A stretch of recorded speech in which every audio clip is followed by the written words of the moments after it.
ceny energii, które po prostu dobijają jakichś astronomicznych kwot, wpływają na codzienne życie każdego z nas. Rząd nie ma wyłączności na dobre decyzje.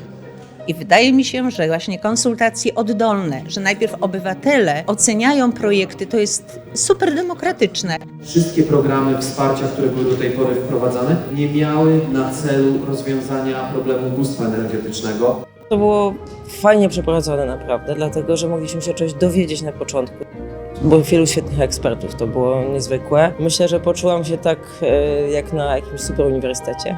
Można powiedzieć, że to jest Polska w piwnicy. To, że jest tutaj setka osób z tak naprawdę całej Polski, ułatwia spostrzeżenie niektórych problemów. Żeby jakieś sugestie wypracować. Każdy z nas ma inne doświadczenia, z innych terenów pochodzi. Tam akurat jest inaczej, tam w innym regionie jest inaczej. Poglądy się uzupełniają, tu się dyskutuje, tu się zmienia. Wtedy te bolączki wychodzą z całego kraju. Czy widzi Pani jakieś rozwiązania, które... Spojrzenie z różnych perspektyw na problem ubóstwa energetycznego pokazuje, że ten problem nie jest taki jasny i czytelny, jakby nam się wydawało. Różne problemy, również te związane z ubóstwem dochodowym i ubóstwem energetycznym. Na ten problem spoglądają różne osoby i co jest bardzo fajne, jest pełen szacunek. Nie mogę powiedzieć, żeby tutaj były jakieś, nie wiem, konflikty czy tego typu rzeczy. Raczej słuchamy siebie nawzajem i myślimy nad rozwiązaniami. Stworzenie bardziej korzystnego i przewidywalnego systemu wspierającego.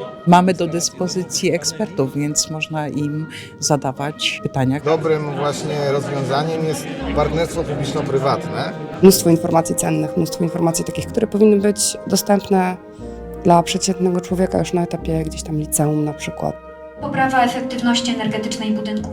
Poznałem ciekawych ludzi, poznałem wielu ekspertów, i zmieniam pogląd na tematy dotyczące tego, jak zapewnić tanią energię Polakom, jak spowodować, żeby wszystkim nam się żyło bardziej komfortowo. Głosowanie wyglądało w ten sposób, że byliśmy w domach. My już mieliśmy tą wiedzę, my już mieliśmy swoje poglądy. Nie chodzi o plebiscyt, żeby na przykład wszędzie zaznaczyć, że zdecydowanie jesteśmy za. Głosowanie trwało tylko godzinę, ale podjęliśmy na nim bardzo dużo bardzo ważnych decyzji. Pozyskanie środków na termoizolację i przyłączanie do sieci ciepłowniczej koniecznie. Mam nadzieję, że te rozwiązania trafią do rządzących, tylko nie na zasadzie papierka, tylko że oni faktycznie zrozumieją, co się dzieje.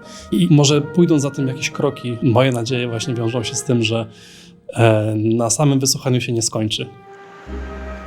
Na pierwszym miejscu w tym, co paneliści panelistów zgłaszają, pojawia się modernizacja sieci energetycznej, elektroenergetycznej w kierunku przyjmowania OZE.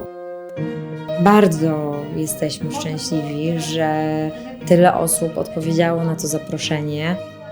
I organizatorom, i panelistom chciałbym podziękować za postawienie w centrum dyskusji o energetyce kwestii ubóstwa energetycznego. To jest krok, który wymusza na politykach ten kierunek, który jest dzisiaj niezbędny i potrzebny. Świadomość, którą ten panel obywatelski w nas wszystkich wywołał, jest największym urobkiem. Dzisiaj najważniejsze jest, by uwierzyć w ludzi. Ludzi trzeba słuchać. Dlatego my będziemy dążyli do tego, żeby taki panel zainstalować na stałe w polskiej polityce. Mam wrażenie, że takie dobro ogólne jest tutaj lepiej reprezentowane. Stąd mam nadzieję, że politycy, ci czy inni, to jest obojętne. Ten panel jest dla każdego, tak? Czy to będzie dla tego rządu, dla następnego, czy dla 10 innych. On jest dalej prawdziwe, to zdanie. Nie głosujemy tutaj na nikogo. My mówimy o problemie. To jest bardziej jak zdanie fachowców i chciałabym, mam nadzieję, że ktoś się będzie z tym liczył.